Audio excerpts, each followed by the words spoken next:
La Pira est connue comme l'un des plus grands personnages de la vie politique italienne du XXe siècle.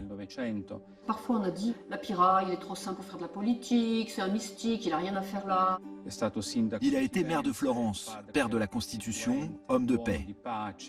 La Pira était un vrai chrétien qui considérait que son rôle était de donner de l'espoir. C'est l'histoire d'un converti. En 1927, Giorgio La Pira a alors 23 ans quand il devient laïc consacré.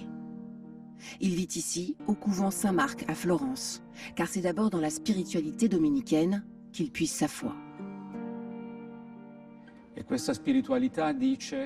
Cette spiritualité dit que vous ne pouvez être un homme d'action politique, de charité, un homme inséré dans l'histoire, sans être ancré dans la foi et la prière.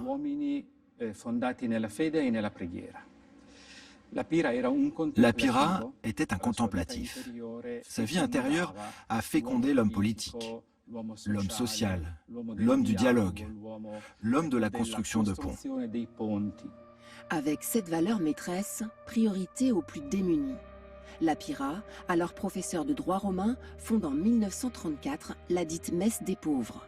Pourquoi il a fait cette messe des pauvres et non pas la messe pour les pauvres? Parce qu'il dit, c'est bien gentil de donner de l'argent aux pauvres, mais ça c'est matériel.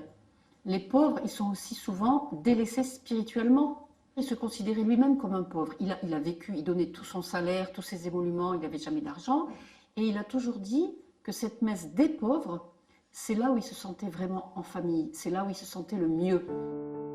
L'engagement politique est un engagement d'humanité et de sainteté, affirme La Pira. C'est dans cet esprit qu'il dirige Florence dès 1951 et sera surnommé le Saint-Maire. Il a déclaré « Je suis le maire de tout le monde, de ceux qui ont voté pour moi et de ceux qui n'ont pas voté pour moi ». Les Florentins n'avaient pas de doute sur ce point le concernant.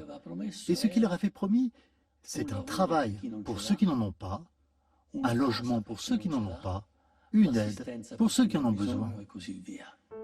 Parmi ces combats célèbres, la réquisition des logements vacants des plus riches, le temps de la construction d'une ville satellite pour les plus pauvres. Il ira même jusqu'à s'opposer à la fermeture d'une usine qui menaçait 1200 ouvriers, 1200 familles. Sa fougue sociale crée souvent le scandale.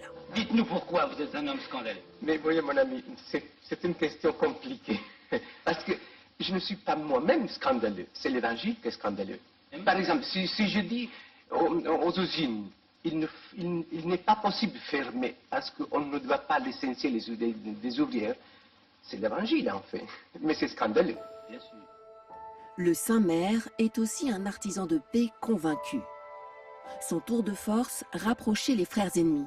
Israël-Palestine, États-Unis, Russie, France-Algérie. Grâce à lui, pendant plus de 15 ans, une cinquantaine de maires des capitales du monde dialoguent ensemble à Florence. Il disait que les rapports humains, les discussions comme ça en prenant le café, parfois ça faisait avancer la paix beaucoup plus que les grandes conférences. Il tisse des liens personnels avec les grands de ce monde, voyageant dans une centaine de pays. Au Vietnam, sa médiation faillit éviter 7 ans de guerre, en vain. La Pira s'éteint en novembre 1977, l'hommage de tout Florence. Aux premières loges, les ouvriers avec qui il a tant lutté. Ce cercueil qui traverse la ville de Florence, transporté par ces ouvriers qui pour lui étaient des frères.